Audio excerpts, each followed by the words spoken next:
Bonjour et bienvenue à Presse Éco, votre tribune hebdomadaire d'analyse, de commentaires et de débats autour des sujets qui ont marqué l'actualité nationale et internationale, avec nos invités qui sont des chroniqueurs, des hommes des médias, des spécialistes, des analystes. Avec eux, donc, nous refaisons la semaine en actualité. Nous revenons donc sur les différents points chauds de cette actualité que nous commentons ici sur ce plateau. Aujourd'hui, nous allons évoquer au plan national des questions bien sûr politiques. D'abord, la première audience donc, du chef de file de l'opposition politique nouvellement installé, Edi Komboïgo, est donc allé rencontrer le président du Faso, Roch-Marc Christian Kaboré, pour comprendre beaucoup de choses. Nous allons en parler. Et puis, second sujet, les questions de la réconciliation.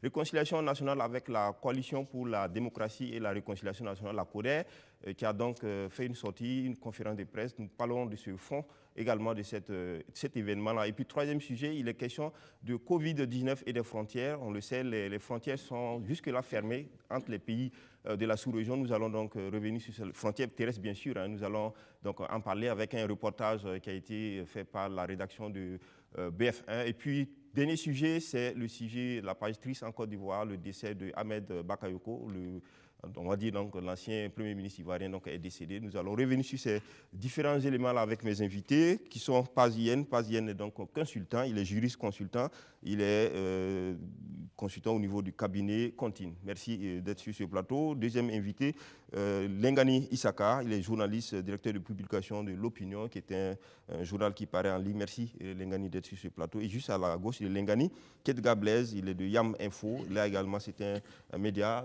en ligne. Merci d'être là. Et puis, dernier invité, André-Eugène Ilboudo, directeur de la radio des écoles. Merci à vous d'être sur ce plateau et merci à tous ceux qui nous suivent.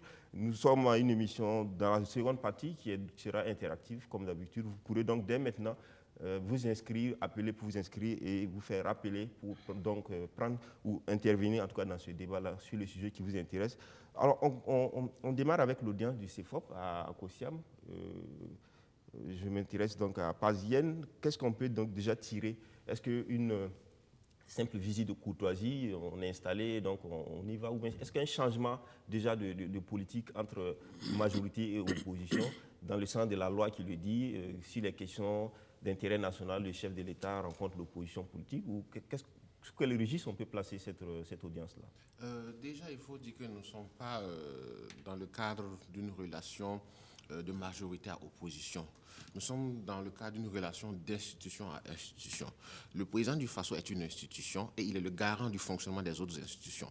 Le chef de file donc de l'opposition aujourd'hui, il faut dire que le chef de file de l'opposition au Burkina Faso, en même temps que c'est un individu, en même temps c'est une institution.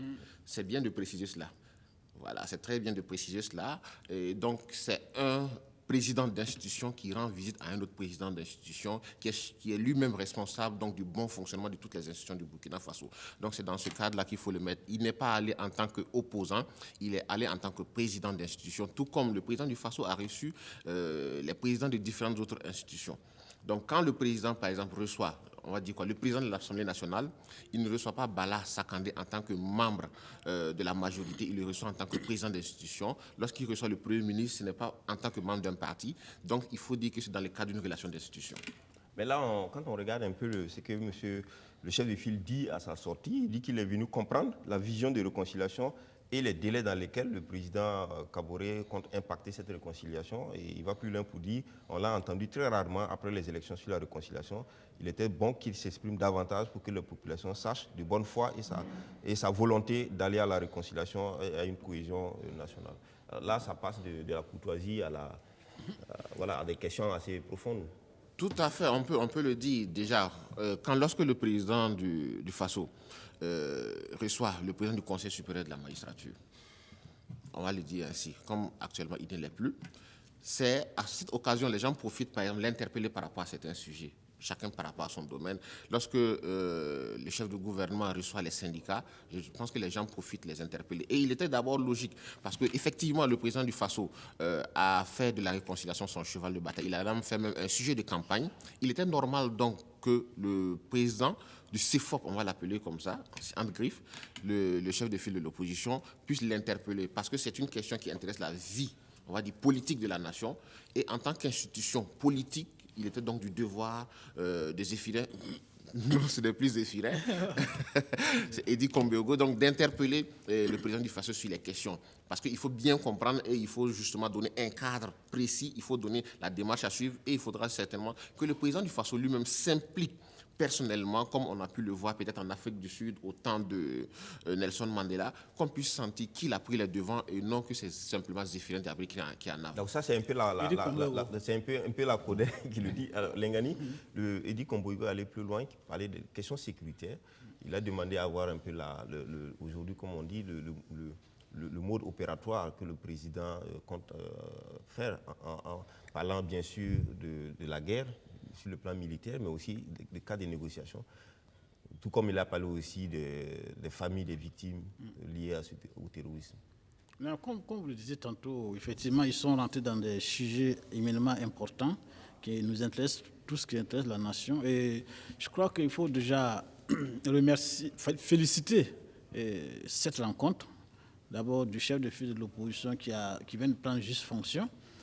J'ai l'impression que ce quinquennat-là démarche des chapeaux de roue. On a vu le ministre d'État chargé de la réconciliation nationale, dès qu'il a été nommé, il a pris son bâton de pèlerin pour courir partout. Et le CFOP à peine a installé. Bon, lui aussi, ils font sur le terrain. Bon, j'ose espérer que ça va vraiment continuer comme ça sur tous les sujets et qu'on va arriver à des résultats probants. Et sinon, les questions sur lesquelles ils ont échangé, je trouve que c'est tout à fait normal qu'effectivement le chef de file de l'opposition aille s'interroger auprès du premier magistrat de ce pays-là sur la manière dont il entend conduire l'ensemble de ces dossiers. Il a entendu même que sur ces questions, il y a beaucoup de cacophonie aujourd'hui. C'est-à-dire ce qu'on a dit pendant la campagne, ce n'est plus le même discours qu'on attend au niveau de certaines personnes. Donc, il était nécessaire, donc, de mon point de vue, donc, que le président dise quand même quelque chose au chef de l'opposition. Et lui, il est dans son devoir, dans son droit aussi, effectivement, de chercher à comprendre comment finalement est-ce qu'on mène toutes ces affaires-là pour arriver à bon port comme on le souhaite. D'accord. Kietka, Blaise? Alors, je pense qu'effectivement, c'est comme Paz l'a dit, c'est une visite de président d'institution à président d'institution. Mais au-delà, je pense que les sujets qui ont été évoqués sont des sujets éminemment d'intérêt national. Et je pense aussi que c'est une bonne sortie pour le nouveau président du chef de file de l'opposition, pour ne pas dire. Maintenant, c'est aussi... moi, ce qui m'a beaucoup marqué, c'est le fait qu'il ait dit qu'il voulait entendre le président du Faso sur les questions de la réconciliation. Moi, je pense qu'il y a un ministre qui a été commis à cet effet. Et je pense que déjà, il y a un travail aussi qui est en train d'être fait. Il y a des tournées qui sont là. Et c'est l'expression... on veut l'entendre sur un certain sujet qui m'a beaucoup marqué. Je pense que, bon, est-ce qu'il en avait forcément besoin? Est-ce que on avait besoin de dire qu'on veut l'entendre? Parce que le ministre de la Réconciliation, il est là, on voit Zéphirin un peu sur tous les chantiers. Donc, je pense qu'au niveau de la réconciliation, quelque chose est en train de se faire à ce niveau-là. La deuxième chose, par rapport donc aux questions terroristes, ça aussi, je pense que c'est un sujet aussi d'intérêt national et c'est bien aussi qu'on ait entendu qu'Eddy Komboï dit que le président du Faso dit qu'il y a des efforts qui sont faits en termes d'équipement donc de nos forces de défense et de sécurité. Je pense que c'est une rencontre qui inaugure en fait une certaine stabilité au plan politique de notre pays, parce que j'ai senti que c'est une sortie pour voir dans quelle mesure le CEPOP pourra naturellement jouer convenablement son rôle donc, de contre-pouvoir. Maintenant, c'est qu'est-ce que va se passer dans les prochains jours plutôt, du point de vue donc en termes d'activité pour, n'est-ce pas, donc continuer à jouer ce rôle donc de contre-pouvoir. Alors, mais Kietka, par exemple, sur la question de dire il y a un ministre du gouvernement, un ministre d'État chargé de la question de la réconciliation, reposer la même question au président du Faso, est-ce que ce n'est pas d'entité à entité, étant donné que le chef de file de l'opposition s'oppose à tout le gouvernement, donc il peut peut-être poser des questions qui n'a pas besoin forcément que ce soit Bon, donc en tant qu'institution, je pense aussi que c'est comme on l'a dit, hein, au niveau de l'organisation même du CFOP, comme on connaît un peu l'origine du CFOP, hein, c'est une institution qui a été créée. Je pense que, est-ce que forcément il en avait besoin de parler de ça du même coup, mais ça se comprend aussi. Du même coup, il y a la CODER aussi qui, de l'autre côté aussi, essaye de mettre la pression. Je pense que pour les questions de réconciliation, c'est l'aspect, quand il a dit qu'il voulait comprendre qu'est-ce qu'on met dans la réconciliation, et puis bon, comment travailler à accélérer le processus. Cet aspect-là, c'est beaucoup plus, pour moi, de mon point de vue, concret. Maintenant, l'autre aspect, là, je pense plutôt que la question ici, c'était plutôt les délais. En fait, le chef de file s'inquiétait parce que le président a eu à prendre un engagement dans les 6 mois qui venaient. On n'a pas besoin de pression pour ça. C'était surtout sur ça qu'il s'est intéressé. Oui, ben, la question du délai, ça va dépendre aussi du format, comme lui-même l'a dit. Il a dit que d'abord, il faut qu'on comprenne le format et les acteurs du format de cette réconciliation. Et je pense que du côté de la CODER, les gens sont en train de dire bon, justice transitionnelle, etc., etc. Il faut pas que ce soit de la chasse à l'homme et tout ça. Donc, je pense que cette rencontre, pour moi, en valait la peine dans la forme. Mais dans le sujet principalement de la réconciliation, il n'y avait pas de pression à faire. Il y a déjà au niveau de l'exécutif un travail qui est en train de se faire. Il n'y a pas eu que ça, il y a eu aussi la sécurité, les familles, la question des familles, des victimes par exemple, ou disons des victimes du terrorisme, notamment du côté des forces de défense et de sécurité. Il a parlé aussi de la question des VDP et tout ça. Non, la première des choses que je devrais souligner avec force, c'est qu'en tant qu'institution, et venant d'être reconnu comme chef de file de l'opposition, il était de son devoir d'aller présenter ses civilités au président du Faso en tant que chef d'une institution. Et ça, c'est la courtoisie élémentaire que les responsables se doivent. Deuxièmement, je crois que la loi prescrit au président du Faso de consulter le chef de file de l'opposition pour toutes les questions importantes ayant trait à la vie de la nation. Donc, peut-être que le président du Faso l'a invité, à moins que ce soit lui qui demande, parce qu'on ne connaît pas si c'est lui qui a demandé l'audience ou bien on l'a invité.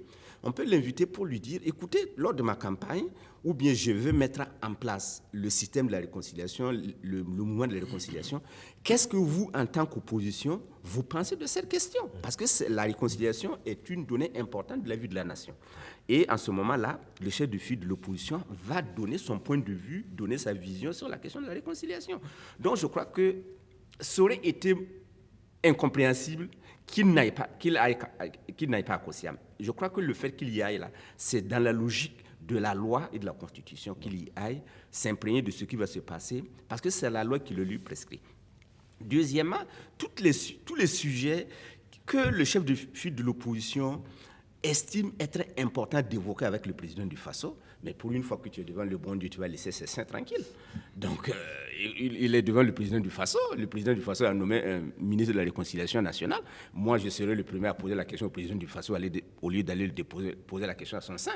Donc, je crois qu'encore une fois, il est dans son bon rôle d'évoquer toutes les questions qui lui semblent importantes avec le président du Faso. Donc, il faut lui en savoir gré, non seulement au président au chef de file de l'opposition, mais au président du Faso.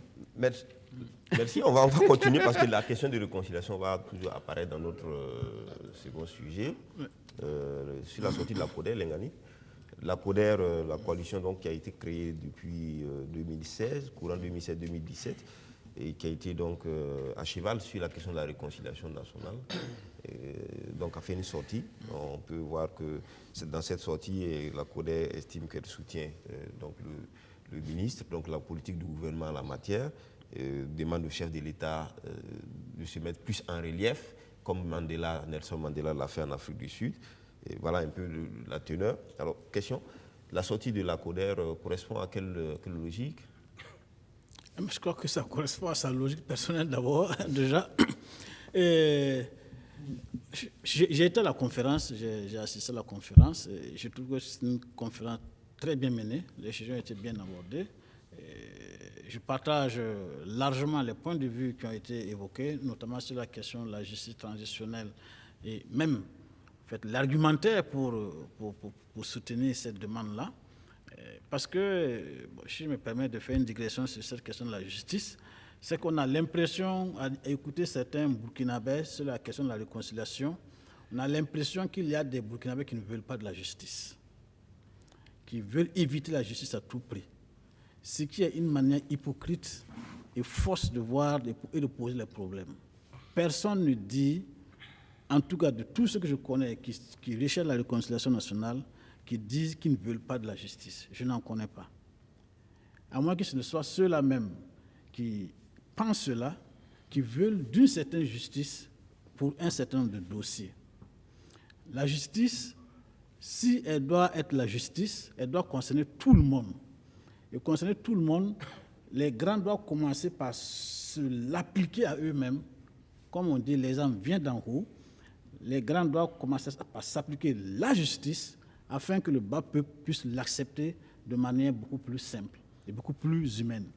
Et ça veut dire quoi? Dans notre cas concret, c'est qu'on commence par juger soi-même avant de juger les autres. Donc, c'est une fausse communication que de penser que quand les gens demandent la justice traditionnelle, c'est parce qu'ils ne veulent pas de la justice. Ensuite, la justice classique, elle a montré qu'elle est vraiment... Elle n'est pas opérationnelle dans les grands dossiers qui nous concernent aujourd'hui. Et pourquoi? On prend le dossier Norbert Zongo. On a dit pendant 20 ans et quelques, Blaise s'est assis dessus. On a cru que la transition venue avec tous les patrons de ce dossier-là, au fait de l'État, au haut sommet de l'État, qu'on allait juger ça en un an. On a 6 ans aujourd'hui, rien. Le dossier n'a pratiquement pas bougé. On prend l'affaire Thomas Sankara, la même chose. Tous les grands sankaristes de ce pays-là sont au perchoir aujourd'hui, sont dans les postes les plus Ouais, et pourtant, on n'a pas encore bougé. Quand la CODER parle du justice transitionnel ou tous ceux qui parlent de justice transitionnelle, par rapport, par exemple, à des dossiers comme ceux-là, qu'est-ce qui est mis dedans concrètement? Qu'est-ce que ça voudrait dire concrètement dans l'entendement de la CODER? Bon, d'abord, il faut dire sur la question, il y a plusieurs entendements. Et moi, je pense que ce qui serait le mieux, c'est qu'effectivement le forum qui vient puisse permettre de s'entendre sur quel contenu on lui donne. Mais moi, ce que je vois, c'est mettre l'accent sur la vérité. C'est-à-dire, les faits se sont produits. On connaît les faits, qu'on puisse connaître exactement ce qui s'est passé, qu'on connaisse les coupables ou les présumés coupables, que les gens puissent s'expliquer avec ceux qui sont victimes et les présumés victimes, parce que là aussi, il faut dire présumés, parce qu'il y a des gens aujourd'hui qui parlent des dossiers comme si c'était victime, alors qu'ils n'ont absolument rien à voir dedans, si ce n'est que profiter des aspects médiatiques et communication de ces dossiers-là. Ensuite, je pense qu'il faut mettre l'accent sur la réparation. La réparation, c'est quoi? C'est aider les victimes, les gens des victimes, à dépasser sur le plan émotionnel, moral, sur le plan social, ces difficultés-là. Et maintenant, s'il y a un accompagnement matériel, physique qui peut permettre de faciliter les choses, alhamdoulilah. Mais est-ce que tout ça, quand on le dit comme ça ne laisse pas percevoir un peu une sorte d'impunité déguisée sous les notions de réparation, etc. Est-ce que, concrètement, les gens attendent de comprendre mieux? Oui, mais le problème, ce n'est pas... C'est que la justice, telle que ces gens la pensent, mais elle est là, on ne la voit pas à l'œuvre. C'est-à-dire, elle ne donne pas de résultats. Est-ce qu'on va continuer indéfiniment à attendre des résultats qu'on ne peut pas avoir? Et puis, comme je dis, même dans la justice traditionnelle, il y a des sanctions morales qui sont là, qui sont aussi fortes que l'emprisonnement de quelqu'un. Et puis, ça n'exclut pas, en justice traditionnelle, ça n'exclut pas que des gens puissent faire la tôle. D'accord. Cette question de la sortie de la CODER, mais on va un préalable déjà. Lengani nous a fait aller plus vite. Alors, on a remarqué que la CODER, il y avait que 3 partis qui sont sortis, alors que la CODER, c'est quand même autour de 8 partis, je crois. Disons que les grands partis comme le CDP et l'ADF, ils n'étaient pas présents. Est-ce qu'il y a une explication, peut-être qu'on peut rapidement? Bon, qu'est-ce qui se passe? L'explication, ils ont même donné la réponse, qu'il y a beaucoup de il y a des partis qui attendent qui d'ici là vont rejoindre les rangs. Oui, mais les partis qui étaient là avant, qu'est-ce qu'on dit, la CODER, c'est quand même le CDP, c'est la DFRDA, la NAFA. Oui, ben, la NAFA est à la majorité. Okay, aujourd'hui. Et mais, la CODER, et l'ADF et le CDP, c'est quand même les partis les plus... oui, mais les ralliements... Il faut préciser déjà que la CODER n'est pas un parti, pas une organisation de l'opposition, c'est une organisation politique. Tout à fait. Bon, on peut comprendre que la NAFA ne puisse pas être à côté des gens d'autres partis, mais est-ce que... Oui, même le MPP aurait pu être dans la CODER. D'accord, mais est-ce que qu'est-ce qui arrive donc que l'ADF, RDA et le CDP ne soient pas dans la CODER, ne soient pas là, par exemple? Non, ce sont des partis politiques et vous savez que les partis politiques, ils ont toujours des calculs, il y a toujours des possibilités de ralliement. Et vous savez, la politique au Burkina Faso, c'est un peu le malheur, j'allais dire, donc, des pays colonisés par la France, ça, il faut le dire. Pour résoudre un problème, on va mettre en place une commission qui va s'asseoir pour voir la possibilité de la probabilité de la mise en place. Vous savez, c'est ça qui nous tue en Afrique. Les faits sont là. Comme on le dit, les faits sont têtus.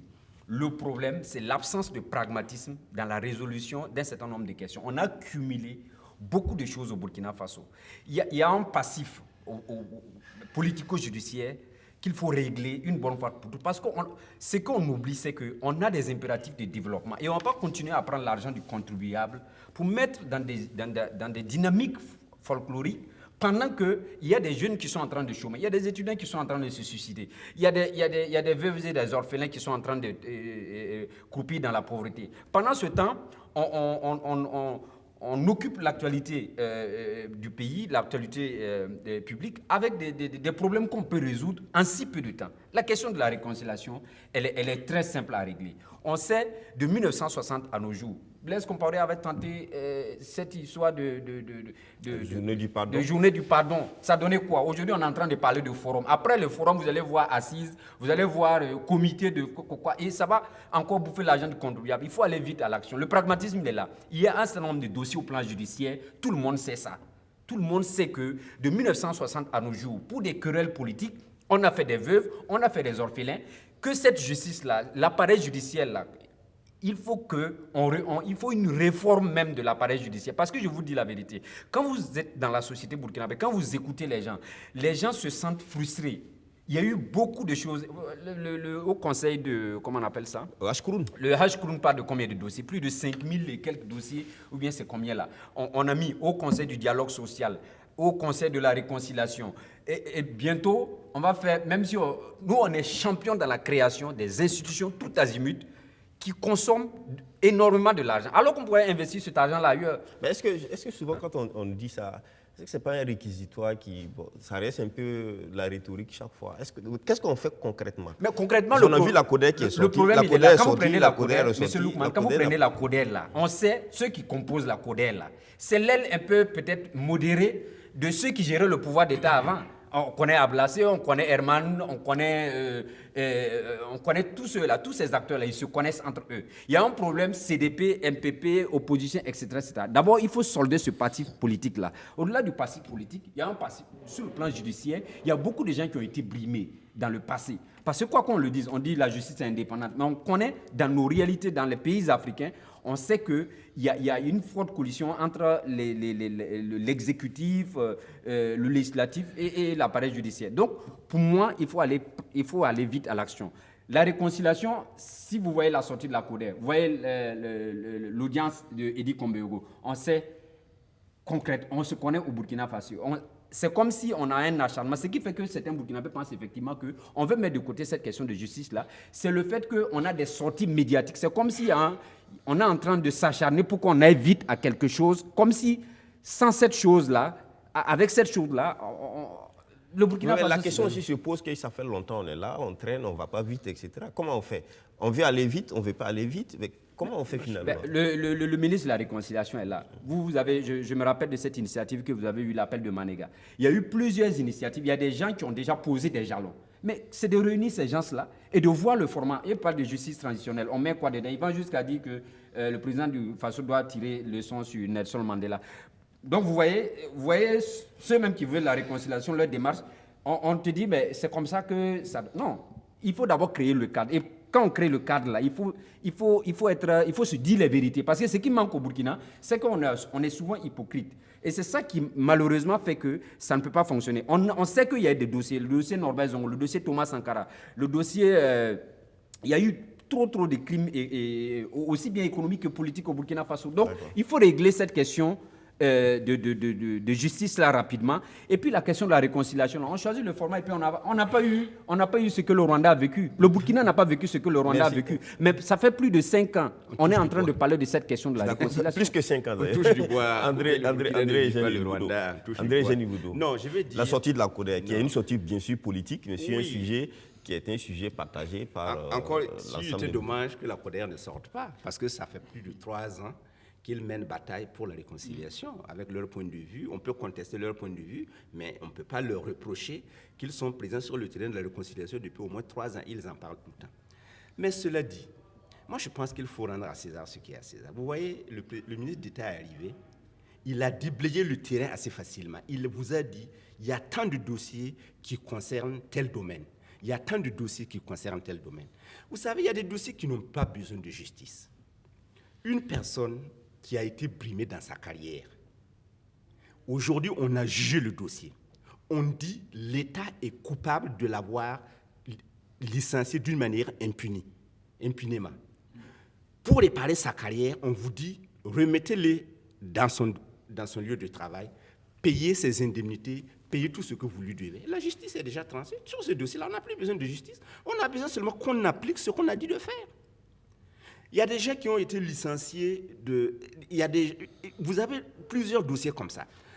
Quand les gens parlent de réconciliation, vérité, justice et réconciliation, les gens prennent seulement les dossiers emblématiques comme point de mire.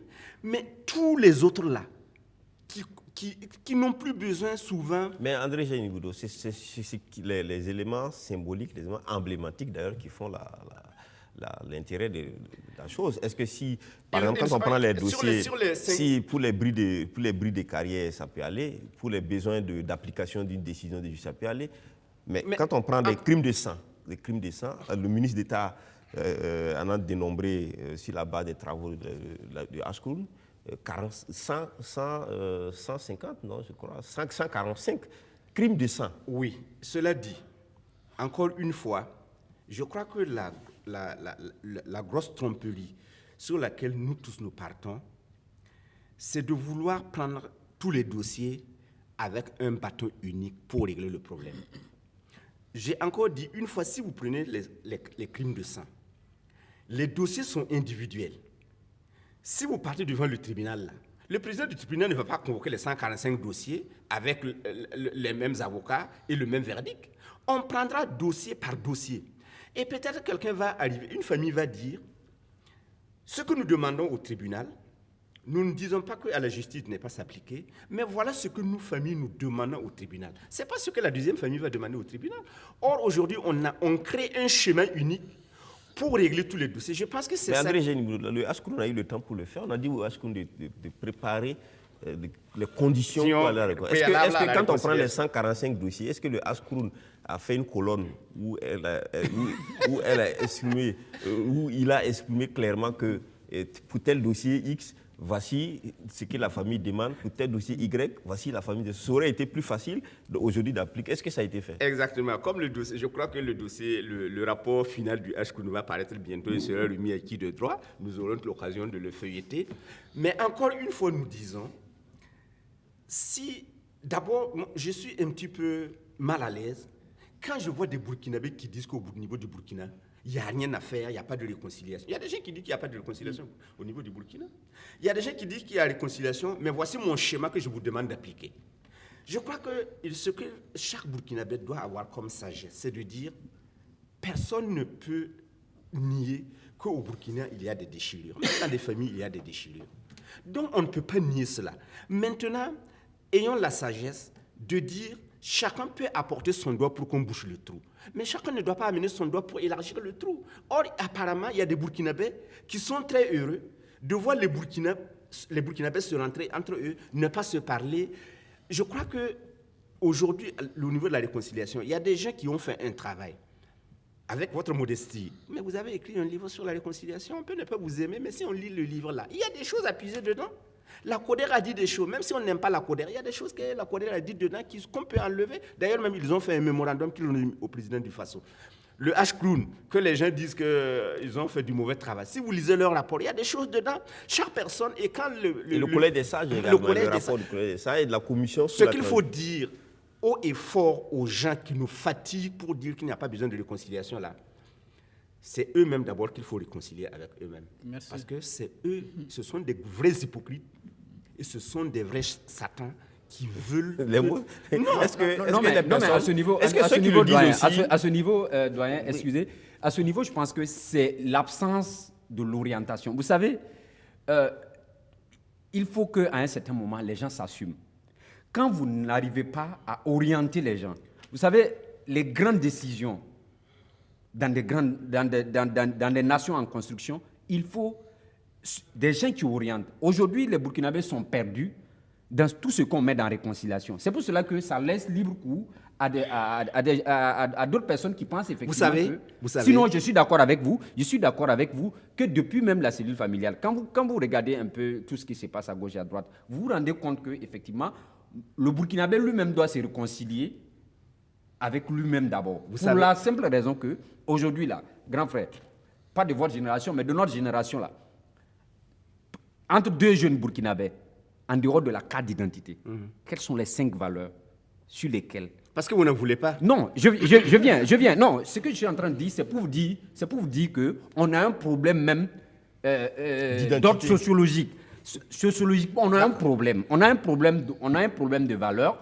On a un problème de confiance entre nous. Il n'y a plus de zone de confiance entre les Burkinabés. Et s'il n'y a pas cette zone de confiance-là, c'est parce que ceux qui dirigent, c'est parce que les leaders politiques n'ont pas fait preuve, de mon point de vue, de leadership. Parce que c'est eux qui sont censés orienter les masses populaires. Mais si vous êtes incapable d'orienter les masses populaires, les supputations vont aller bon train. Je me rappelle, je lisais sur Facebook qu'un de mes collègues, Zinaba Rasmane, avait publié sur justement ce que vous avez dit la fois dernière. Mais quand je lis la publication du début jusqu'à la fin, c'est un ami. J'ai dit, mais est-ce qu'il a voulu comprendre le rôle que jouait le journaliste qui posait les questions? Donc, c'est pour vous dire quoi? Mais tous ces aspects-là, ça montre à quelque part qu'on n'arrive pas à se comprendre, on n'a plus de zone de confiance. Et ça, moi je dis, ce n'est pas aux jeunes aujourd'hui de montrer aux aînés ce qu'il faut faire. On va passer la parole. On passe à la parole à Yen. Moi j'arrête. D'accord, non. Mais je vais terminer. C'est un débat, donc oui, il est interactif. On peut prendre la parole à tout moment. C'est pourquoi je me suis tué pour le laisser continuer. Vous savez, le drame des Burkinabés, c'est que ceux qui ne nous connaissent pas, c'est eux qui veulent guider les lumières. C'est ça. C'est ça le drame des Burkinabés. C'est la pyramide renversée. Vous savez, quand le collège des sages est arrivé, peut-être qu'à ce moment-là, peut-être que, je ne sais pas, comme vous parlez de génération, tout le monde a crié haro sur le bourreau sur le collège des sages quand on a mis le collège des sages en place. Quand ils ont remis leur rapport, tout le monde a félicité. Mais il leur a fallu un courage certain pour pouvoir faire leur travail d'une manière calme et sereine et présenter les rapports que tout le monde a salués par la suite.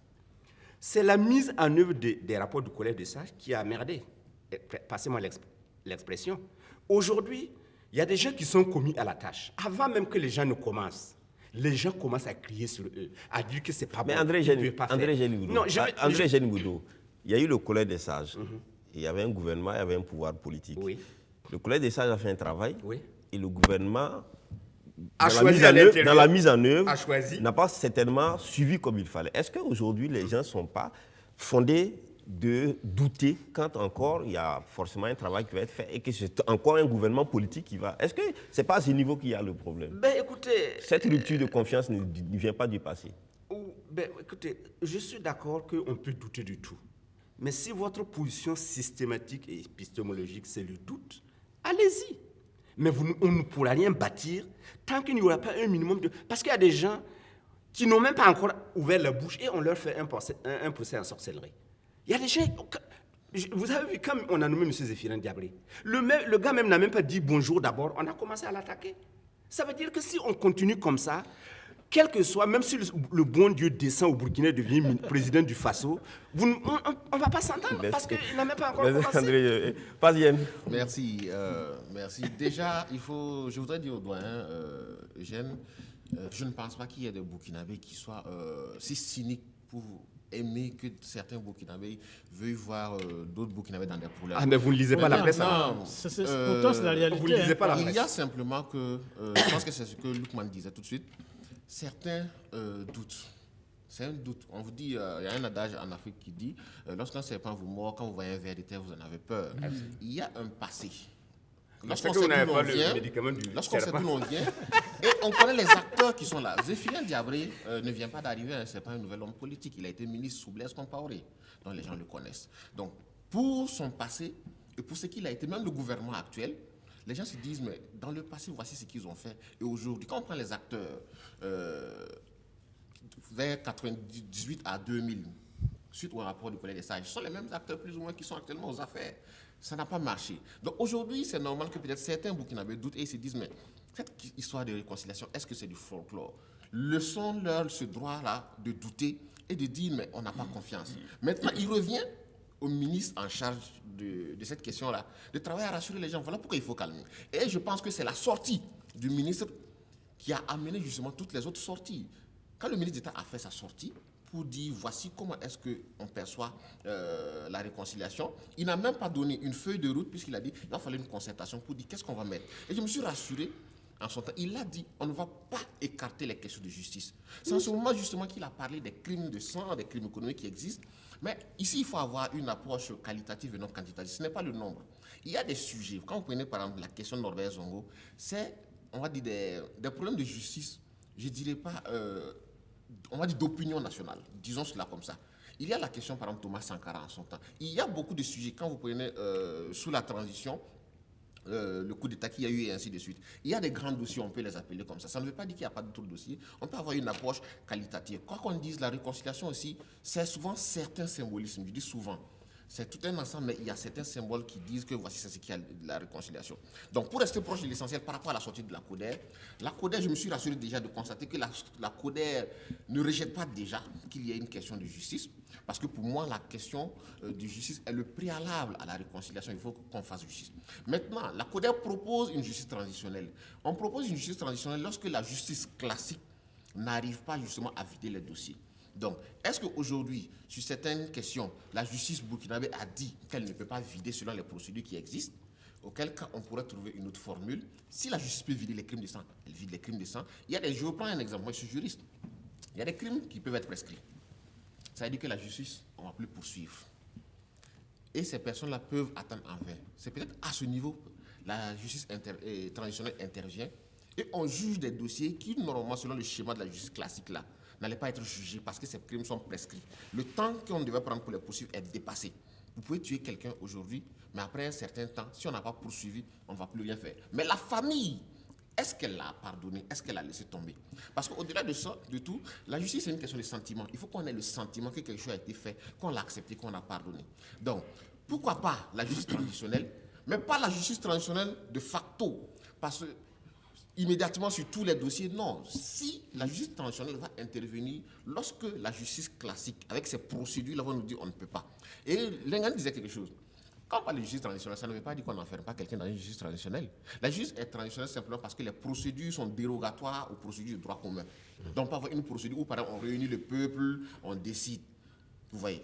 Donc, aujourd'hui, je pense que si déjà nous sommes d'accord qu'il faut qu'il y ait de la justice, il faut justement un débat national, des échanges pour qu'on nous dise quel est le schéma qu'on prend pour aller à la justice, pour aller à la réconciliation, pour ne pas que cette histoire de réconciliation-là laisse croire à une question d'impunité, parce que c'est ce qu'il fait, et laisse croire qu'on veut favoriser en fait la classe politique. Voilà, merci. Je vais lire un passage de la déclaration de la CODER pour que nous puissions en parler.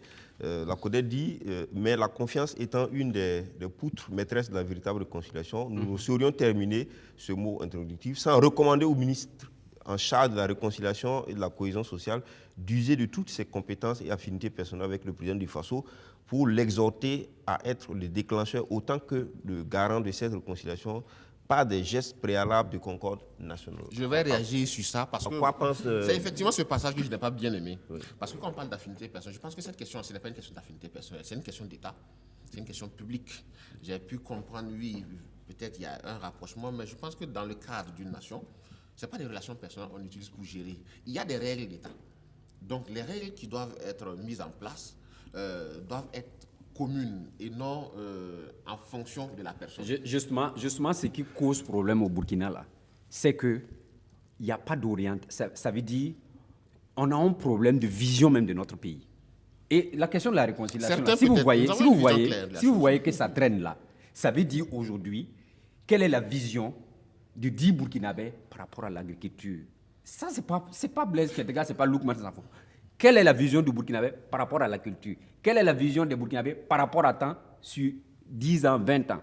Il faut que les leaders politiques, ceux qui sont en train de coder machin là, ce sont les mêmes vieux acteurs politiques. Depuis 30 ans, ils occupent les chiffres politiques. Je viens. Ce que je suis en train de dire, il y a un sujet qui est là. Non, le sujet il est là, mais ce que je suis en train de dire, la vérité elle est là. Ce sont les mêmes acteurs depuis 30 ans. Et on parle de réconciliation. On a vu, vous avez parlé du collège des Sages, qui ont fait un travail magnifique. Bien avant même les institutions ont fait des travaux. Moi, je ne comprends pas pourquoi jusqu'en 2021, on est en train de retomber encore dans des histoires user de relations personnelles, etc., etc. Le problème, il est là. C'est un problème qui est commun à tous les Burkinabés. Mais quelles sont les grandes orientations qu'on donne à ça? C'est ça qui va situer le peuple. Alors, justement, la CODER dit des gestes de concorde nationale, mais sans préciser de quels gestes il s'agit, par exemple. Est-ce que cette façon de communiquer, maintenant là où nous sommes dans une période assez décisive, est-ce que cette façon de communiquer des Burkinabés ne complexifie pas la situation? Bien sûr. Quand on dit il faut faire ça, mais on ne dit pas concrètement qu'est-ce qui doit être. Non, vous n'allez pas... Mais on y va, vous êtes des analystes. Qu'est-ce que la CODER entend, par exemple, par où, imaginez-vous, la CODER demander des gestes forts allant dans le cadre de la concorde nationale? Ça pourrait être quoi? Moi, je pense que c'est une question qui est posée au président du Faso, poser des actes forts qui vont apaiser en quelque sorte la nation pour aller vers ce qu'on... Mais en même temps, le peuple aussi doit savoir ce qu'on dit au président de faire. Oui, pourquoi ne pas dire oui? Pourquoi ne pas dire oui? Est-ce que vous avez demandé, alors Macky-Sall Kaboré vous a dit qu'il n'a pas compris ce que les gens ont dit? Mais il faut que nous on comprenne. La conférence de presse a servi à quoi alors?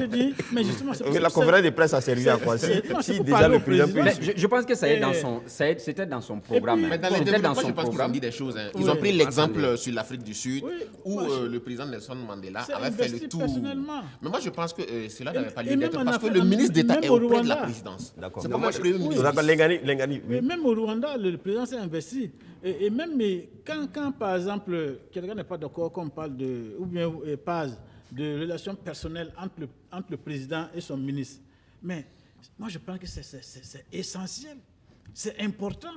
Parce qu'on est dans un domaine hautement où il faut la confiance. Si le président de façon n'a pas confiance à son ministre d'État, pour faire ce que lui pense être le mieux pour le Burkina aujourd'hui. Mais ce n'est pas la peine. Non. Là, ce n'est pas une affaire mathématique. Le problème ici, dont parle par exemple Kettega, c'est de dire, quand par exemple la CODER dit, demande au ministre d'État d'user de ses affinités, de ses compétences, pour dire au président de faire telle ou telle chose. Est-ce que c'est pas...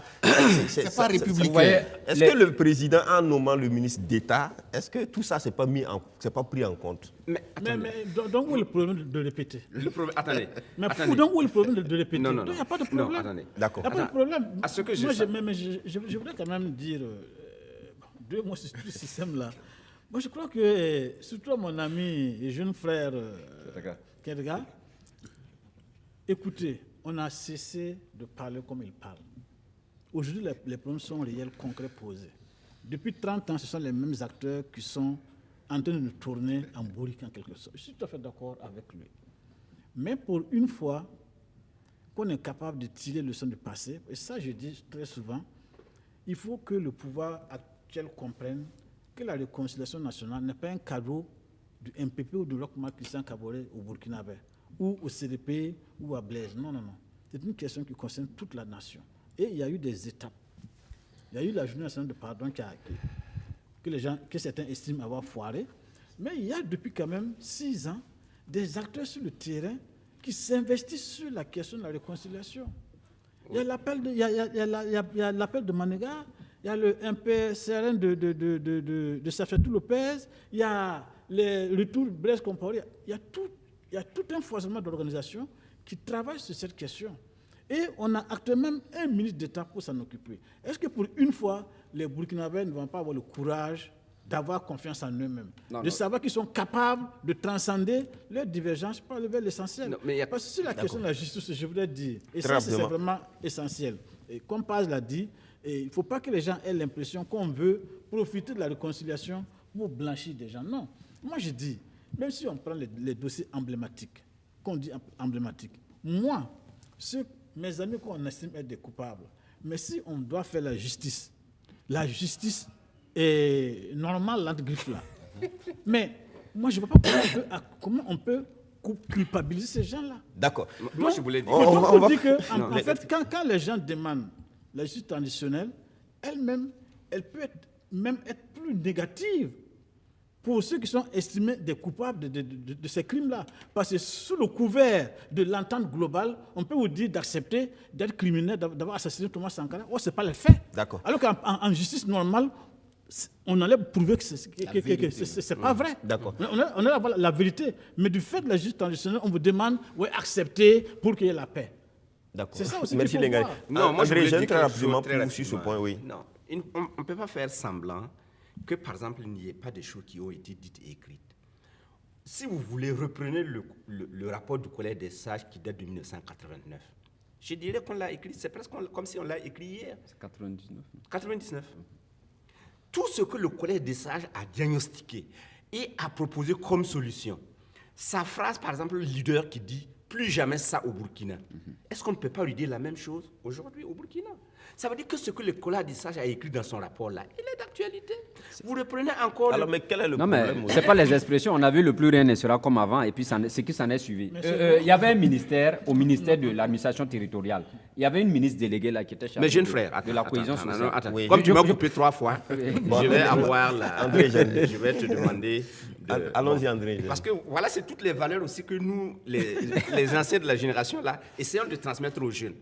Parce que nos valeurs, les jeunes ne coupent pas la parole aux plus anciens. Ici, c'est un plateau. Non, André c'est un Jeune. plateau. Ici, c'est un Mais plateau non, de non, débat. non, mais non, Voilà. il y a quelqu'un qui dirige le débat. Oui, Quand ici- tu me demandes non, de mais me ici, taire, le moi, je me principe, tais. c'est que quand Non, on peut Mais- réagir non, mais ça peut pas être, automatiquement. non, ça peut pas être 2 fois, 3 Il ne fois, coupe 4 pas la fois. parole, Non, il non, prend non. la parole pour s'exprimer. Il ne coupe Non, non, pas non. la parole. Bon, dites comme vous voulez. Ok. Mais ce que je vais dire, aujourd'hui, il y a du travail qui a été fait. On peut le reconnaître. Peut-être que ce n'est pas assez. Mais il y a un autre ancien qui dit, les Burkinabés là, ajoutez de la terre à la terre. Si vous estimez que les choses ne sont pas faites à votre goût, venez et apportez quelque chose et ajoutez, mais ne détruisez pas ce que les autres ont fait. Or, aujourd'hui, il y a beaucoup de gens qui nient tout, qui doutent de tout, qui nient tout. Je dis ça, on n'est pas dans un processus de construction. Je crois que, par exemple, si les gens estiment que la CODER préconise la justice traditionnelle, s'il y a des gens qui estiment que la justice traditionnelle ne fera pas le bonheur du peuple burkinabé là, qu'ils amènent quelque chose d'autre pour proposer à la place. Mais la négociation systématique de tout, c'est ça qui fait que depuis 30 ans, on est sur le même pied, sur la même Merci place, on bouge André pas. Jeanne Iboudo. On va certainement revenir sur le sujet avec les appelants. Le public pourrait donc nous ramener à ce sujet. On va continuer pour évoquer la question des frontières qui sont jusque-là fermées entre nos États. Nous parlons des frontières terrestres, bien sûr, liées bien sûr à la Covid-19. On va suivre ce reportage de BF1 et puis revenir sur ce plateau. Ce 10 février, Ouagadougou en mouvement au lever du soleil. Embarquement pour près de 356 km où il est prévu une escale avec échange de bus. Dans l'évolution de la maladie à coronavirus, en dehors des frettes qui circulaient, une autre décision du gouvernement burkinabé est tombée le 1er août 2020, ordonnant la réouverture des frontières aériennes avec un contrôle strict dans les aéroports où même des tests sont exigés à hauteur d'un peu plus de 50 000 au départ, puis 30 000 francs CFA plus tard. Ce faisant, il était donc supposé que de mars à août 2020, aucun individu ne devrait voyager par voie terrestre. Mais visiblement, cette nouvelle ne concerne pas plusieurs citoyens ivoiriens et burkinabés qui rallient chaque fois Abidjan et Ouagadougou. D'ailleurs, ils sont très nombreux, dans ce cas, en partance pour Abidjan. Dans le bus, des passagers venus de plusieurs villes du Burkina pour la Côte d'Ivoire. C'est le cas de ce passager qui vient de Tenkodogo. Ce trajet, il l'a déjà fait le mois passé. Ils sont arrivés à Yangongo, dans la frontière, là. Ils vont gérer ça. Maintenant, je parle de ça maintenant, là. C'est nous qui s'occupons de ça. Voilà, c'est ce que j'ai fait. Ils vont gérer aussi, et puis nous aussi, on va gérer. Les parties là-bas. traverser la frontière, là, il y a les petits médicaments là-bas. C'est nous qui payons ça. Le soleil se couche sur la cité du paysan noir. Il est évident que la nuit tombera sur nous avant le point de contrôle à la frontière, à Niangoloko. La cité de Santa, justement, nous voilà, après près de 500 km de la capitale. Comme pour accueillir un nouveau venu, ils sont là, très nombreux, les passeurs, qui avec des tricycles, qui avec des motos à 2 roues. Ils sont présents dans toutes les gares du Niangoloko pour proposer leurs services aux voyageurs.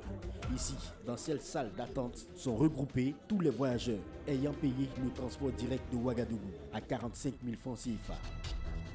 Après vérification des tickets, des passagers ayant moins de bagages sont confiés à un passeur. Ceux avec beaucoup plus d'affaires sont embarqués dans des tricycles. Et nous voici avec notre passeur sur cet engin à 2 roues. Perçant l'obscur environ 60 km à 7 heures de la nuit pour atteindre Bouangolo en Côte d'Ivoire. À peine quelques kilomètres de route que nous quittons le bitume pour une piste peu recommandable. Non, les dozos, pardon. Les dozos.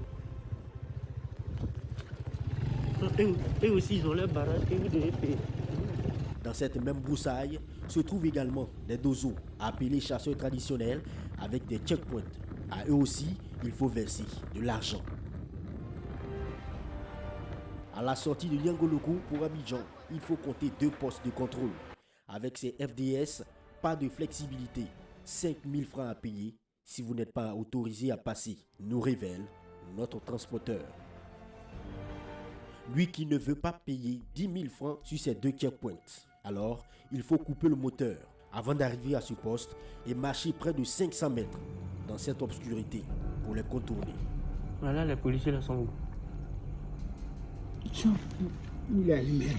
Où il y a la lumière. Donc si on passe là-bas, ils vont faire quoi? Ils vont nous attraper. On paye 5 000 là-bas. Qui?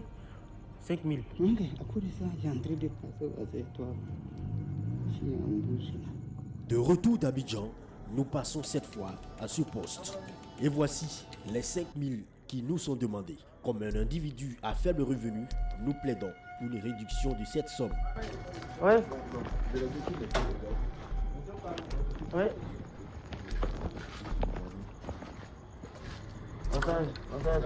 Ça va bien. Je vais avoir là. Non, non. Je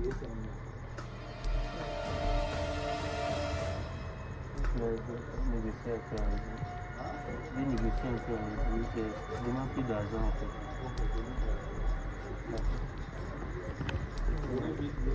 Je vais prendre l'argent.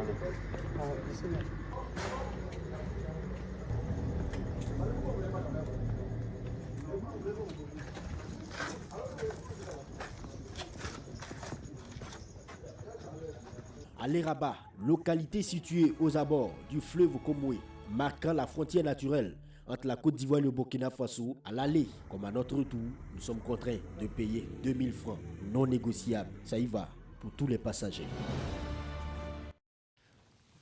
Bien, merci. Vous avez tous suivi ce reportage. Les frontières sont toujours fermées ou elles sont ouvertes? Kedra, de cette façon.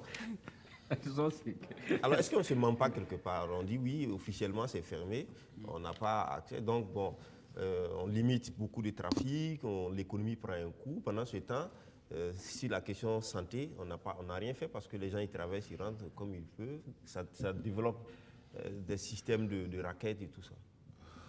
Oui, je suis d'accord qu'on se ment à nous-mêmes.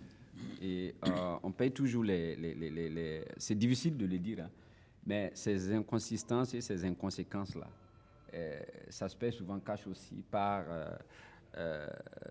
des conséquences qui sont souvent un peu dramatiques. Mais maintenant, je ne comprends toujours pas, en tout cas pour ce qui est on a ouvert les frontières au niveau aérien, aérienne plutôt. Et je ne pense pas que pour les frontières terrestres, là, on doit toujours continuer. Parce que, quoi qu'on dise, hein, les gens vont toujours exploiter les défaillances de tout ce que vous mettez comme dispositif pour pouvoir passer. Donc, je me dis aussi que c'est le témoignage de l'absence de coordination dans les politiques entre nos États aussi qui est mise en jeu. Parce que j'ai appris que dans d'autres pays aussi, c'est ce qui se passe. Malgré donc la fermeture des frontières, il y a des mécanismes comme ça qui permettent aux gens de passer.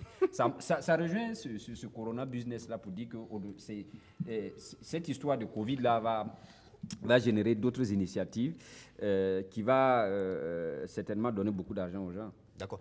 André Génie-Boudot, Non, moi, est-ce qu'il faut arrêter, est-ce que les chefs d'État devraient prendre en fait en main cette question? Parce que dans tous les cas, c'est un gros coup sur l'économie de la sous-région.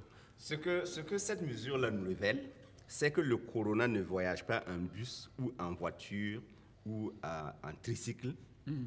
Non, le corona voyage plutôt en bus, en voiture, en cycle, mais ne voyage pas en avion. Une fois que tu prends l'avion, tu n'as pas le coronavirus. C'est comme le nuage de Tchernobyl qui s'arrêtait à la frontière. Là. Mais je ne comprends pas des mesures comme celle-là. Ou bien vous ouvrez tout, ou bien vous n'ouvrez rien. Mais ça, comme le reporter l'a fait bien ressortir, ça donne lieu à des trafics que vous ne pouvez même plus contrôler. Or, si les frontières sont ouvertes avec un minimum de sérieux, avec un minimum de disposition, peut-être qu'il y a des choses que l'on peut regarder. Mais bon, comme Kierga l'a si bien dit, mais vous savez, le propre des Africains, c'est qu'ils aiment le mensonge. Ils veulent qu'on leur mente toujours. Mais cette affaire-là, personne de sensé ne peut croire que même les marchandises que vous laissez passer à travers les camions, les chauffeurs avec leurs apprentis, même s'ils sont deux dans un camion, ils peuvent être le transporteur du virus. Je crois que d'abord, le coronavirus, comme beaucoup l'ont dit et démontré, c'est une affaire médiatique, économico-politique. D'accord. C'est une affaire qui ne tient pas la route, mais qui pourrit la vie de tout le monde. D'accord. Donc, bon, je crois qu'il faut laisser les gens vaquer à leur occupation. Déjà, Parce que c'est un sujet qui m'exacerbe. les frontières terrestres sont plus, je vais dire, le trafic est moins contrôlé par rapport aux aéroports où quand même il y a un ensemble de mesures de sûreté, de sanitaires et tout ça qui peuvent être prises. Alors que sur les frontières, c'est plus. Est-ce que c'est un peu ça qui la différence en fait de l'organisation des deux niveaux? Aucune différence. Aucune différence. Moi, j'habite dans une ville frontalière. À Gawa, on fait les tests de coronavirus aujourd'hui. Si vous dites aux gens, vous pouvez venir faire le test au CHR de Gawa et voyager avec cela, les gens vont aller faire le test et ils vont voyager. Au niveau de la frontière, il y a des services sanitaires qui peuvent contrôler pour que vous passiez. Vous voyez? Donc, en réalité, je voudrais dire, en suivant le reportage, ces gens qui sont en train de voyager là, ils ne voyagent pas par plaisir. Ils voyagent pour survivre. Ce n'est pas des voyages de tourisme. Ce n'est pas pour aller regarder la beauté d'un pays, non. C'est des gens qui sont obligés de le faire. Si vous voyez quelqu'un qui va passer la nuit, prendre tous ces risques en brousse, c'est pour survivre. Contrairement à ceux-là souvent qui prennent les avions. Je vais vous dire quelque chose. C'est la preuve que nos chefs d'État de la CEDEAO se préoccupent très peu du bas peuple. Comment est-ce que le corona est arrivé au Burkina Faso, ou en Afrique, ou dans les pays? C'est par l'avion. C'est par l'avion. C'est par l'avion que c'est arrivé. Les premiers cas, comme au début. Ça c'est une opinion. Hein. C'est pas. Je vous le confirme. Officiellement, on n'a pas donné le transport par le moyen de transport du corona. Le premier cas de Burkina Faso, vous voulez qu'on revienne là-dessus? Les premiers cas de corona au Burkina Faso sont venus par avion. Et nous savons les premiers cas au Burkina Faso, c'est qui? Par la suite, nous avons. Les premiers cas peut-être révélés. Mais importer ça de la France. D'accord. Je ne vais pas parler. Ce qui est sûr, nous savons de quoi nous parlons. Et aujourd'hui, on autorise les gens à voyager par avion. Dans les avions, là, ce n'est pas qu'il y a un dispositif très particulier. On mange dans les avions, on enlève les cachetons pour manger. Dans les avions, ce n'est pas qu'il y a des espacements. Non. Je vais prendre l'exemple du Burkina Faso et de la Côte d'Ivoire. Il y a eu la campagne politique pour l'élection du président du Faso, ici en Côte d'Ivoire. C'est le même bas peuple là qui allait remplir les deux stades. C'est-à-dire qu'on a pris beaucoup de risques. Dans un car, là, il y a peut-être 50-60 personnes. Dans un stade, il y a combien de personnes? Les gens sont entassés. Malgré tout, on refuse d'ouvrir les frontières. Les frontières terrestres, et on laisse au niveau des frontières aériennes, on peut. Parce qu'à ce niveau, les tests de Covid, ça coûte combien? C'est de l'argent. Mais donc, conséquence. Je vais terminer. Oui. Cela nous conforte souvent dans cette position parce que je ne suis pas. Habituellement, pour les questions sanitaires, je ne me prononce pas parce que je ne comprends pas. Mais on est tenté de croire qu'en réalité, justement, cette histoire de Covid-là, il y a vraiment autre chose derrière. Ce n'est pas simplement une question de maladie. Oui, mais quand les chefs d'État, on parlait justement des chefs d'État. qui, bien sûr, ont ouvert les frontières aériennes et qui sont des États aujourd'hui assez fragilisés sur le plan économique parce que le trafic ne se fait pas très bien et on ne voit pas d'élan ou de discussion par rapport à ça, en tout cas à notre connaissance. Est-ce qu'il y a quelque chose qui ne va pas forcément? Pourquoi les chefs d'État eux-mêmes qui voient leurs économies en pâtir ne prennent pas d'initiative parce que ça ne les concerne pas, tout simplement. Parce que l'économie marche ou pas, ils ont leur salaire, ils ont leurs avantages, et puis bon, tout ce qui va avec. En fait, c'est ça. Bon, peut-être le champagne devient plus cher, mais ils le boivent toujours. C'est tout. Moi, je crois qu'effectivement, ça montre à quel niveau vraiment le problème est très profond. Et ça, c'est plus sérieux même, de mon point de vue, même que la réconciliation nationale dont on parle. C'est vrai. Ouais. Quand vous regardez, comme Paz l'a dit, bon, par exemple, à l'intérieur, on voyage dans les cars sans problème. Mais arrivé à la frontière, ou bien avant la frontière, il faut disparaître. C'est-à-dire, le virus commence en ce moment. C'est tellement idiot. Vous prenez un car, à l'intérieur, vous pouvez voyager. Mais une fois jusqu'à la frontière. Jusqu'à la frontière, c'est-à-dire, passer la frontière, là, c'est un problème. Mais après la frontière, vous pouvez encore recommencer à voyager. Grand frère Lengani, permettez-moi d'ajouter quelque chose à ce que vous dites. Terrible. Je prends le cas du Burkina Faso et de la Côte d'Ivoire. Savez-vous qu'en Côte d'Ivoire, le fait, par exemple, de violer cette mesure-là, c'est un délit, ce n'est même pas une contravention. Il y a des gens qui ont été jugés, condamnés pour ça. Or, on permet dans le même temps à des gens de voyager par avion. C'est-à-dire que le bas peuple qui se débrouille pour aller chercher à manger, on les arrête, on les met en prison. C'est simple que les frontières terrestres étant fermées, si on passe de force, c'est une violation. Mais par contre, les autres étant ouvertes, il n'y a pas de... Quelle aberration. Ça, c'est la preuve. Pourquoi ne peut-on pas mettre aux frontières terrestres les mêmes dispositifs qui sont mis aux aéroports? Non, ça, c'est la preuve. Aussi le contrôle. Est-ce que dans les frontières terrestres, on a les mêmes contrôles sur le trafic? Mais il faut le faire, il faut le mettre en place. C'est facile à faire. Ça, c'est la preuve que les chefs d'État de la CEDEAO, ça je l'assume, dirigent le continent, dirigent notre espace-là par ordonnance. Vous savez, quand on est un chef d'État, quand on dit regroupement des chefs d'État, là, je disais la fois dernière de l'origine même de la Constitution de l'Union européenne, ils sont contents quand on les appelle chefs d'État. Mais quand vous êtes des chefs d'État, là, vous gouvernez des nations. Et vous devez comprendre même, aujourd'hui, là, avec le reportage du jeune frère, là, vous devez comprendre les difficultés que vivent vos populations. Et aujourd'hui, vous avez parlé des contrôles. Si on fait les mêmes contrôles qu'on fait dans les avions, on peut faire ces mêmes contrôles par voie terrestre. Oui. Maintenant, la grande difficulté, c'est qu'on n'a pas encore eu, l'ordonnance. Ça veut dire, qu'est-ce qu'ils doivent faire avant. Et qui donne cette ordonnance? Mais cette ordonnance, on nous appelait quoi? C'est le territoire d'outre-mer, les départements d'outre-mer. Ils attendent les ordonnances. On va dire, c'est encore la France? Mais moi, je ne sais pas. On va dire, et surtout que l'ouverture doit être concertée. Parce qu'un seul État ne peut pas ouvrir ses frontières. Oui. Vous ouvrez, ici par le Burkina Faso. Mais pour ouvrir les frontières, il faut que ce soit concerté. Ça se fait. Hein. Il faut que ce soit concerté. Non, moi je voulais... Une minute. Mais lui, il a dit, André Jeune, 30 secondes, on va passer au dernier sujet. Il dit qu'on peut faire le test de la Covid à Gawa. Au début de la Covid, on ne faisait que le test à Ouaga, on prélevait et c'était à Bobo. Maintenant, on a décentralisé. Pourquoi sur les frontières terrestres connues, les États ne pourraient pas se mettre d'accord pour faire le test ensemble à une frontière et laisser les gens qui sont sains passer, les gens qui sont contaminés, qu'on les interne et qu'on les soigne, et que la circulation... Parce qu'aujourd'hui, tout le monde sait que, par exemple, à Ouagadougou, il y a beaucoup de choses qui ont augmenté de prix. Ça veut dire que ce qui... Peut-être si le champagne a augmenté, comme nous, n'en boit pas, on ne connaît pas le prix, mais les denrées alimentaires qui augmentent, là, nous, on connaît. Donc, ça veut dire que nous... La chiquette qui vient de la Côte d'Ivoire, par exemple, a augmenté. Je suppose aussi que les bananes, bien de choses, mais les marchandises passent dernièrement. Bon, ok, merci à vous. On va terminer avec notre dernier sujet qui porte sur, je le disais, le décès du Premier ministre ivoirien, Ahmed Bakayoko, donc, qui est décédé. Décédé suite à une maladie, officiellement d'une maladie.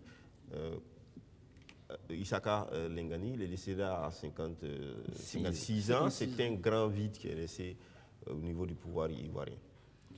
Bon, d'abord, il faut prier pour son âme, le repos de son âme, que la terre soit légère, et prier pour que ceux de sa famille qui souffrent, ses amis, etc., et le peuple ivoirien, et partant tous les amis au-delà de la Côte d'Ivoire, parce que c'est un homme public très très connu, très très dynamique.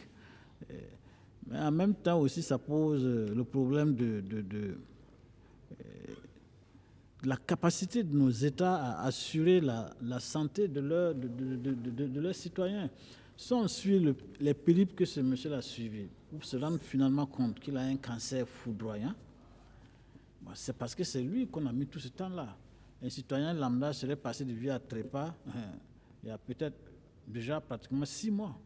Donc c'est dit, bon, moi vraiment quand je suis ça, j'ai beaucoup de peine.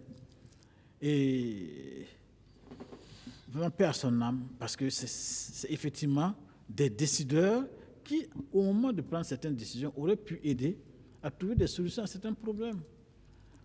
C'est vrai que quand les gens meurent, bon, c'est le conseil général qu'il y a, c'est la compassion, etc. Mais en même temps, ça doit renseigner et enseigner nous autres qui survivons, que ça peut nous arriver demain. Nous devons faire en sorte que si ça nous arrive demain, que nous soyons dans des conditions autrement peut-être moins critiquables. D'accord. Alors, André Génie-Goudot, c'est un homme politique, c'était une pièce maîtresse du pouvoir Ouattara, aujourd'hui qui décède. Sur le plan politique, quelle peut être l'analyse qu'on peut faire aujourd'hui? Est-ce que le pouvoir de Ouattara peut survivre à ce gros choc quand même, qui est un ressort important pour lui? Quand même, en 8 mois, il a perdu 2 de ses premiers ministres quand même. Je pense que s'il est insubmersible, comme on avait écrit pour quelqu'un de chez nous, ça doit porter un gros choc. Et beaucoup de gens qui connaissent Ambak disent que c'est une personne vraiment qui arrive à réconcilier les bords, qui arrive à arrondir les angles, quels que soient les gens qui sont en face de lui. Et je crois que si on connaît un petit peu l'histoire de la Côte d'Ivoire, même l'histoire récente, ces genres de personnes-là vont manquer cruellement à la Côte d'Ivoire, parce que c'est une personne qui est capable de parler avec tout le monde sans aucune œillère et qui est acceptée, même par ses vis-à-vis, même s'il ne partage pas ses opinions. Et je crois que c'est ça seulement qu'il faut regretter pour la Côte d'Ivoire. Et encore une fois, paix à son âme. Alors, Pazienne, la Côte d'Ivoire aujourd'hui, est-ce que pour certains, le pouvoir Ouattara n'a plus, le président est nu, il n'a plus, le roi est nu comme on dit, il n'a plus personne autour de lui, il n'y a que son jeune frère. Et là aussi, ça fait compliqué d'être en même temps le grand frère et le petit frère au sommet du pouvoir. Est-ce que réellement c'est une analyse pessimiste qu'il faut avoir par rapport à ce régime, ou est-ce qu'il y a peut-être des ressorts que le pouvoir pourrait encore générer? Déjà, ce qu'il faut dire, au-delà de cette tristesse-là, c'est vrai, hein, c'est un coup dur pour la Côte d'Ivoire, mais cela ne signifie pas qu'il n'y a pas des hommes en Côte d'Ivoire capables de remplacer le monsieur. Je pense qu'il y a suffisamment de jeunes, surtout, qui sont en train de monter en puissance, des gens, parce qu'on sait qu'Ahmed Bagayogo aussi, c'était quelqu'un qui travaillait à former, c'était quelqu'un qui était sans complexe, qui reconnaissait ses limites, qui appelait les plus compétents pour les mettre à la place qu'il faut. On suit très souvent les témoignages de l'ancien préfet d'Abidjan, qui était l'un de ses proches, vraiment très compétent. Je pense qu'il y a suffisamment de la matière. Mais le souci ici, cela risque de créer une très grande crise de confiance au sommet de l'État. Qu'est-ce qui se passe? Il y a actuellement beaucoup de théories de complot autour de la question. En 8 mois, il perd 2 premiers ministres. Vous savez, nous sommes en politique, il y a beaucoup de spéculations à gauche, à droite. Je peux t'aider à quelque chose avant que tu continues. Vous savez qu'il y a une phrase cynique qui circule dans les réseaux sociaux, que quand un enfant pleure en Côte d'Ivoire, pour le faire taire, on lui dit « Ah, si tu ne t'étais pas, moi, tu es nommé Premier ministre d'Alassane Ouattara. » Donc, quand on regarde la succession des décès qu'il y a eu, Ouattao, Ahmed Bagayogo et l'ancien Premier ministre, tout cela... Le ministre de l'administration territoriale, de l'Intérieur est déjà quitté aussi. Voilà, donc aujourd'hui, comme je le dis, il y a beaucoup de théories qui tournent. Est-ce que ces gens n'ont pas été empoisonnés? Est-ce que ce n'est pas des règlements de compte? Si bien qu'il risque d'avoir une crise de confiance entre les acteurs au sommet. Or, lorsqu'il y a une crise de confiance qui s'installe, je pense que il y a une crise politique qui va vite arriver. En être. Donc déjà, c'est un danger pour la Côte d'Ivoire. Surtout que, comme on l'a dit, c'est un monsieur, au-delà de tout ce qu'on peut lui reprocher, il n'est pas parfait, au-delà de tout ce qu'on peut lui reprocher, c'est quelqu'un qui arrive à parler un peu avec tout le monde. Or, aujourd'hui, en Côte d'Ivoire, les gens ont besoin de se parler, franchement. D'accord. Alors, Ketka? Oui, paix à l'âme de Ambak, comme on aime l'appeler. Son décès révèle 3 vérités. La première vérité, elle est d'ordre sur le plan de la gestion des questions liées aux maladies de nos dirigeants. D'accord. Et aussi à la gestion de leur traitement. Je n'ai pas vu suffisamment le gouvernement ivoirien cogner pour ce qui est des soins de Ambak. Et à ce niveau également, il a fait autant de voyages en France pour make-up, etc. Exact. Check-up, pardon. Ce que je vais dire pour la deuxième vérité, c'est qu'il faut que les gens comprennent que leur BIC, là, au moment quand on tient le BIC pour signer les papiers, là, il faut signer des papiers qui vont souvent être utiles pour des générations et des générations. Aujourd'hui, quand nos chefs d'État, nos leaders ont des problèmes, ils doivent aller se soigner en Occident. Et on connaît des pays qui ont levé les taxes et les douanes sur du matériel, qui ont aujourd'hui un bon plateau technique capable de se faire. Si aujourd'hui, le Maroc et autres sont des exemples, pourquoi ne pas le faire dans nos pays africains? La deuxième vérité, c'est d'ordre politique. Sur le plan politique, je pense que la Côte d'Ivoire va manquer jusqu'à un certain temps un homme de la trempe de Ambak du point de vue du nouveau modèle qu'il était en train de mettre, la proximité avec les populations. La dernière vérité, elle est de mon point de vue, d'ordre, comment j'allais dire, c'est juste dire que le trône, la conquête du trône, vous savez, moi je suis de ceux qui pensent qu'il faut amener progressivement les populations à se préparer. Et la succession au pouvoir, là, il faut déjà... parce que c'est, quoi qu'on le dise, hein, le pouvoir moderne là et le pouvoir traditionnel là, c'est à peu près presque les mêmes choses. Quand un roi décédait, ou du moins quand un roi décédait, c'était un combat acharné. Sur le plan spirituel, c'est terrible. Sur le plan physique, c'est terrible. Sur le plan des consultations nocturnes, etc. Donc, il faut déjà déblayer le terrain pour éviter, en tout cas, que les gens se flèchent, comme on aime le dire. D'accord, merci. Voilà, merci bien. On va prendre notre premier téléspectateur qui appelle Lamoussa. Oui, Lamoussa Ilgoudo. Bonjour, qui voulait intervenir sur la réconciliation. Réconciliation nationale. D'accord. Moi, je pense qu'au Burkina, on n'a pas besoin de réconciliation. On a plus besoin de justice au niveau des dirigeants et de justice sociale. Parce que quand ça dit, des gens normalement constitués ne devaient pas regarder sans réagir un pays où il y a une minorité de personnes qui se permettent de rouler en V8. Ça veut dire sur l'argent de l'État. Parce que ce n'est pas leur argent qu'ils utilisent, c'est l'argent de l'État. Ça veut dire l'argent du contribuable pour les Burkinabés. Pendant qu'à 5 km ou à 10 km de Ouagadougou, il y a des gens qui n'ont même pas l'eau potable pour boire. C'est une aberration. Ça devait, pour des dirigeants, leur préoccupation, c'était de savoir comment on va faire pour que tout ce beau monde-là puisse vivre dignement, même pas d'avoir dignement même. Mais quand on laisse ce point, on dit oui, il faut faire de la réconciliation parce que des gens ont géré le pays, ils ont pensé qu'ils étaient comment on appelle, des immortels et à un moment, ils ont quitté le pays. Pour les faire revenir au Burkina, il faut forcément qu'on contraire les choses. Je dis non. Même si le doyen, notre papa a dit que nous sommes des hypocrites. Moi, je pense que comme il est papa, il doit s'abstenir de tenir de tels propos sur les antennes. Alors, monsieur Lamoussa, oui. je voudrais vous poser une question. Oui. En Afrique du Sud, la question de réconciliation est venue à un moment donné où il y avait l'apartheid, qui était une loi légale de l'État, donc qui n'était pas une injustice en soi.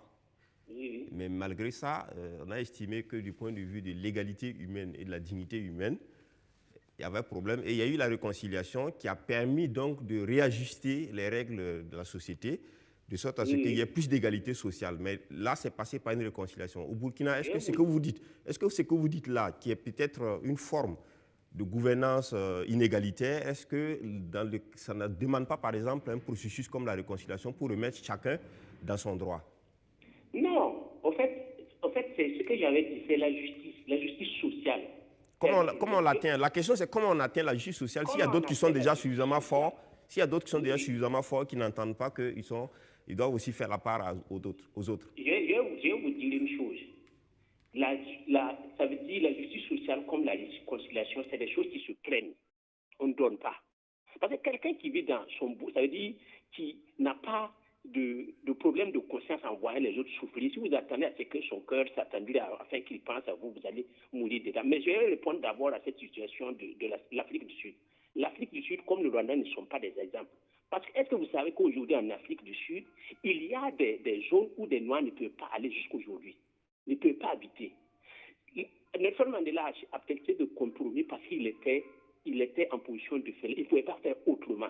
Parce qu'il savait très bien que s'il n'allait pas dans ce sens, c'est tout le pays qui allait partir. Comme ce qu'on est en train de faire au Zimbabwe, on a détruit toute l'économie du pays parce que tout simplement on n'a pas voulu céder. Pour le Rwanda, le jour que Kagame va quitter le pouvoir, c'est pas sûr que le Rwanda ne va pas rentrer dans une guerre civile. Parce qu'il y a des gens qui sont toujours au Congo qui attendent. Donc, quand on prend ces genres d'exemples, c'est pas pour ceux qui ne comprennent pas, ça peut passer. Mais pour nous autres, ça peut être compliqué parce qu'on sait ce qui est à l'intérieur. Maintenant, pour revenir à notre situation, faites la justice sociale et vous allez voir que les choses vont rentrer dans l'ordre. Vous n'aurez même pas besoin de la justice sociale pour les crimes de science. Ça, c'est la justice classique pour régler le problème, pour que le bourreau puisse savoir qu'on n'est pas immortel. Quand on fait quelque chose, on répond toujours. Sinon, cette justice traditionnelle, oui. Non, allez-y, terminez. Cette justice traditionnelle dont on parle là, ça ne va pas servir à quelque chose. Pourquoi? Parce que le problème, c'est que quand vous écoutez même les chefs traditionnels, ceux-mêmes qui parlent, on a l'impression qu'il y a un autre chef même qui est allé jusqu'à dire qu'il faut tous les faire libérer. D'accord. Moi, je suis en prison parce qu'on m'a jugé pour le coup d'État. Et quelqu'un va venir, va me dire qu'il va partir parce que c'est 2 fois 2 mesures, ça ne passera pas. Merci, M. Lamoussa. Merci pour votre intervention. André Eugène Ilboudo. Bon, je voudrais dire à M. Ilboudo Lamoussa que je conviens avec lui et je retire d'une manière humble, avec beaucoup d'humilité, ce que j'ai dit. Et je présente toutes mes excuses à tous ce que j'ai dit aurait pu choquer. Vraiment, avec humilité et avec sincérité, je vous demande pardon. Mais cela dit, le problème qui reste, on peut appeler ça ce que l'on veut, les mots demeurent les mêmes. Quand il dit que, par exemple, à Ouagadougou, il y a des gens qui boivent le champagne, pendant qu'à 5 km, il y a des gens qui n'ont pas d'eau, ceux qui boivent le champagne ont besoin de se réconcilier avec ceux à qui ils ne donnent pas de l'eau. On peut l'appeler justice sociale, on peut l'appeler comme on veut, mais je crois qu'il y a quelqu'un même qui a développé que le Burkina a besoin de 4 sortes de réconciliation, et 4 niveaux de réconciliation. On ne peut pas faire fi de toutes ces réflexions qui sont menées. C'est comme si aujourd'hui, personne ne dit rien et que des gens ne proposent pas des choses. Je crois qu'aujourd'hui, par exemple, je taquinais mon jeune frère, je crois qu'aujourd'hui, par exemple, les jeunes ont besoin de se réconcilier avec les anciens.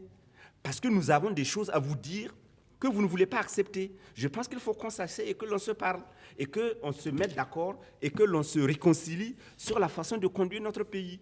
Par exemple, si on veut un pays apaisé, un pays réconcilié, il faut que des gens acceptent qu'il y a des gens qui ont une longueur d'avance par rapport à... Et comme l'a dit le professeur Kizerbo, on est vraiment au thème de l'émission. On est au thème de l'émission. Non, quand même, on ne peut pas laisser... On est au thème de l'émission. On ne peut pas laisser passer quand même... Non, on est au thème de l'émission. Des crimes tels que ceux de Yurgou, de Ken, de Taolbougou. On aura vraiment le temps pour revenir sur cette question de réconciliation. Ça, ce n'est pas quelqu'un qui est dehors qu'il faut faire entrer, mais c'est des gens qu'on a tués, mais de manière incroyable. D'accord. Tous les sujets seront toujours évoqués par rapport à la réconciliation. En tout cas, tant que la question est pendante, on va toujours en parler. Je voudrais terminer avec cette œuvre. C'est un essai, on va dire comme ça. Le contrôle international des droits humains, l'expérience du Burkina Faso. C'est une œuvre qui a été écrite par des praticiennes, Madame Julie Prudente Nia Somda, elle fut donc ministre des droits humains au Burkina, et Madame Julie Rose Ouedraogo, née Ouedraogo, elle également magistrate, donc qui ont écrit cet ouvrage-là, comme vous voyez sur notre et édité donc par Téminis édition de Lionel Bilgo. Voilà, c'est un ouvrage à lire absolument pour ceux qui font du droit et ceux qui sont intéressés par des questions de droits humains, mais aussi pour la culture générale pour les uns et les autres. En tout cas, merci à vous qui nous avez suivis. Merci de nous rester fidèles. Nous vous donnons rendez-vous tous les jours, tous les dimanches. Donc, j'étais avec Kedga, Blaise Kedga, qui est donc journaliste, donc directeur de YAM Info. Merci Kedga d'être passé. Et André Eugène Ilboudo, directeur de la radio des écoles. Et puis juste à sa droite, Pazienne, consultant, donc juriste consultant au cabinet Contine. Et puis enfin, Lengani Isaka, directeur de publication de l'opinion. Peut-être que la prochaine fois, on aura l'occasion de parler donc du bac, du débat sur le bac. André Eugène Ilboudo. Voilà. Merci à vous qui nous avez suivis. On se donne rendez-vous la semaine prochaine pour un nouveau numéro de Presse Éco, si Dieu le veut.